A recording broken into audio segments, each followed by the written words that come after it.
como si no fuera un hijo de Dios. Estoy siguiendo el comportamiento de un hombre natural, que no es regenerado con el poder del Espíritu Santo de Dios. Tus acciones, entonces, cuando existe este desacuerdo, tus acciones no están de acuerdo con tu identidad de hijo de Dios. ¿Qué es lo que necesitas hacer? Conoce la verdad de tu identidad, cree esa verdad y pon tu confianza. Entonces ya tu comportamiento va a estar igual que tu identidad. La Biblia habla del Espíritu Santo de Dios.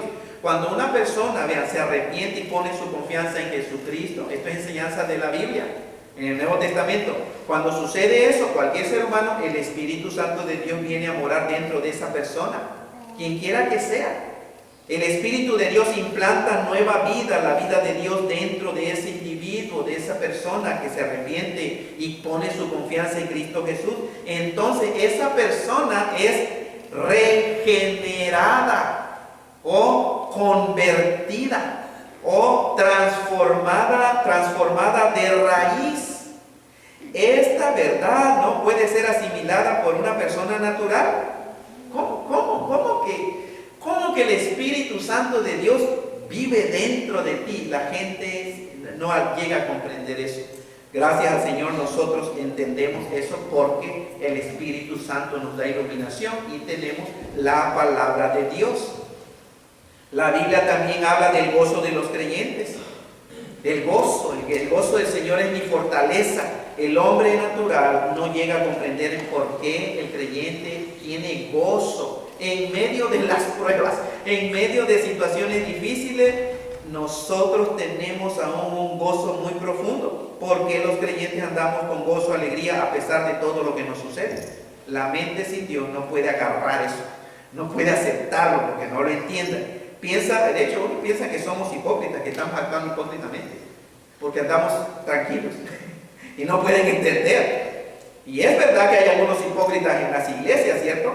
Pero esto no elimina el hecho de que todos los verdaderos cristianos viven una vida con gozo y alegría. Simplemente el hombre sin el Espíritu de Dios, o sea, el hombre natural, no puede entender lo hermoso, lo precioso, lo grandioso, lo emocionante de la vida cristiana.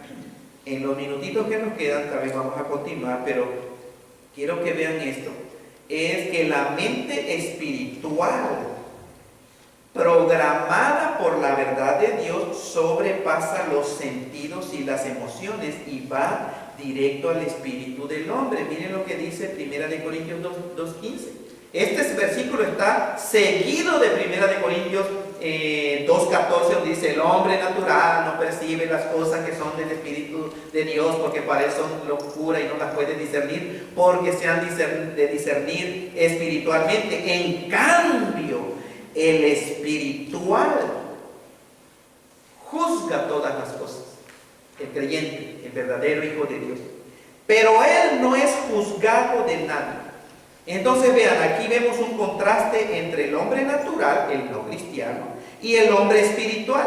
¿Quién es el hombre espiritual o la persona espiritual? El creyente en Jesucristo, el cristiano, o el ser humano nacido de nuevo. Todos los términos se refieren a lo mismo.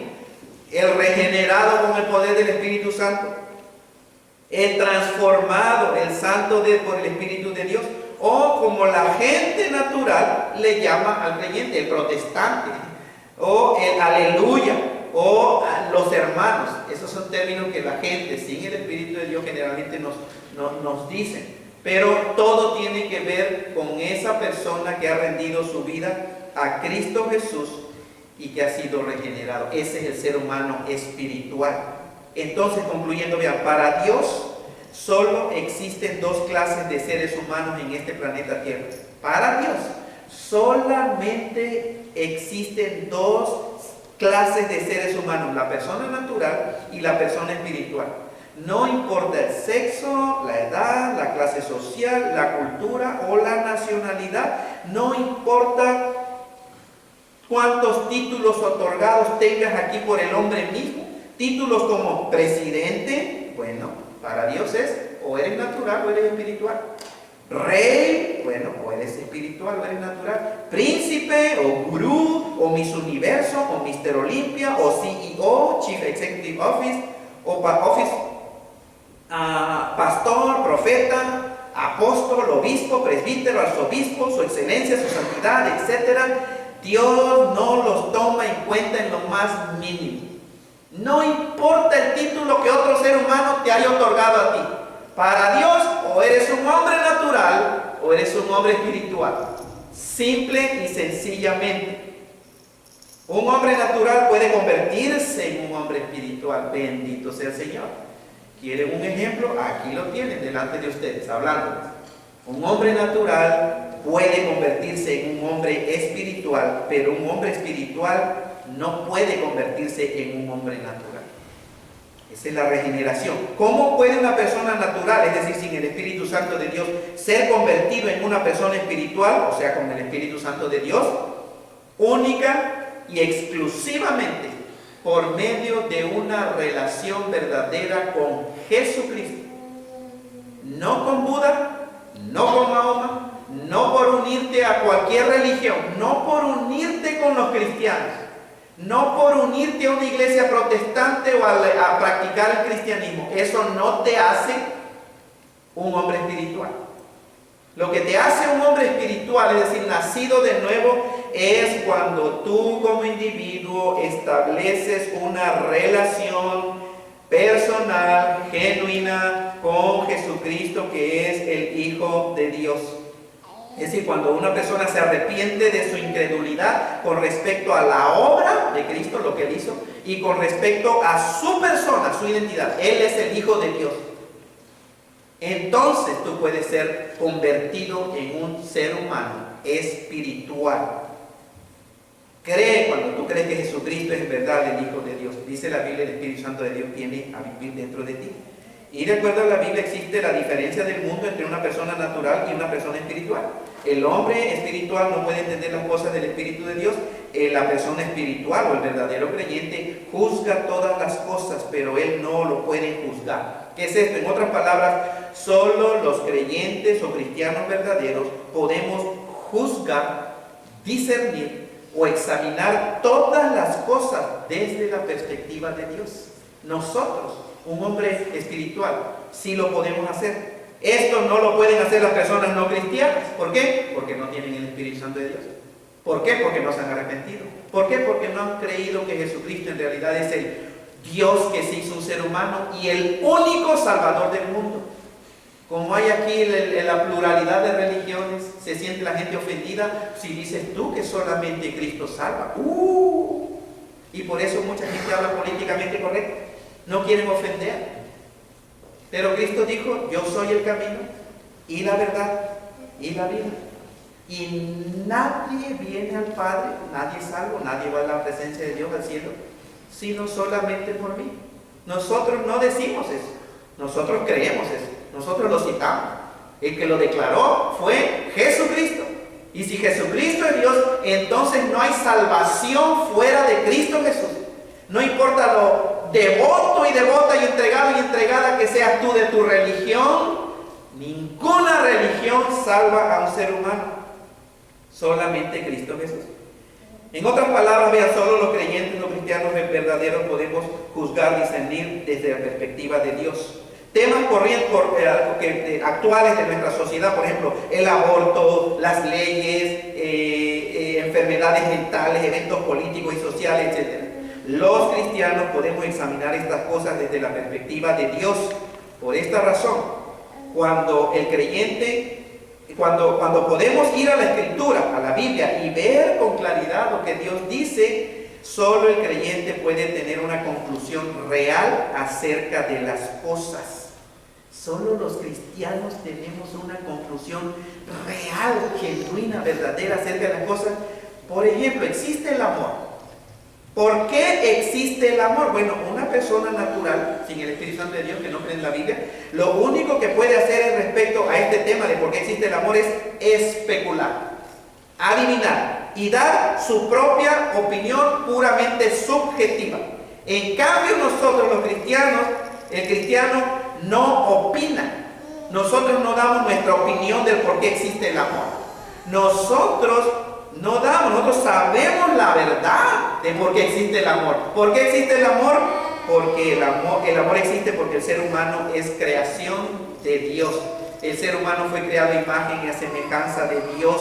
Y Dios, la esencia de Dios es amor. Existe el amor porque somos creación de Dios. Cuando tú te has enamorado, hombre, mujer, joven, señorita, estás reflejando y estás confirmando que eres creación de Dios. Si no crees que la Biblia es la palabra de Dios, entonces lo único que vas a hacer para explicar por qué existe el amor es como hacen todos los evolucionistas, ¿no? Y los ateos se la sacan de la manga, se inventan nada más. Pues de alguna manera, nadie sabe, pero el gorila o el pececito se le metió la cola y empezó a caminar afuera y respiró, y después se hizo un chango, y el chango se hizo un ser humano, y nadie explica cómo surgió la changa, ¿cierto? ¿Por qué salió la changa de la evolución? ¿Y cómo salieron los changuitos? ¿Cómo se enamoraron los gorilas? ¿Cuándo empezó el amor? Porque tú y yo nos enamoramos, sabemos lo que es, hemos experimentado el amor, pero entonces el gorila en la evolución, ¿cuándo empezó a sentir el amor? El evolucionista lo único que te va a decir, de alguna manera, give it time. Millones de años, excelente, esa es la respuesta.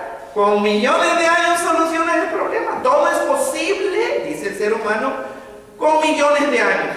Millones y millones de años, claro, todo esa es una respuesta. Pero no es en base a la verdad absoluta y final de la palabra de Dios. Pónganse de pie, vamos a orar para hacer el pedido. Señor, gracias por esta reflexión. Dios, tú conoces cada corazón y cada necesidad, Padre.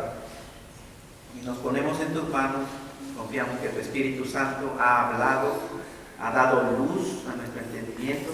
Ahora ya está en nosotros, Señor, creer o no creer, aceptar o no aceptar, y confiar o no confiar, Señor. Eso ya, tú ya hiciste tu parte por medio de tu Espíritu Santo, y ahora tú nos das la responsabilidad, y para eso nos diste un cerebro para procesar y razonar información que recibimos, y nos diste una voluntad, Señor, para decidir, para hacer decisiones.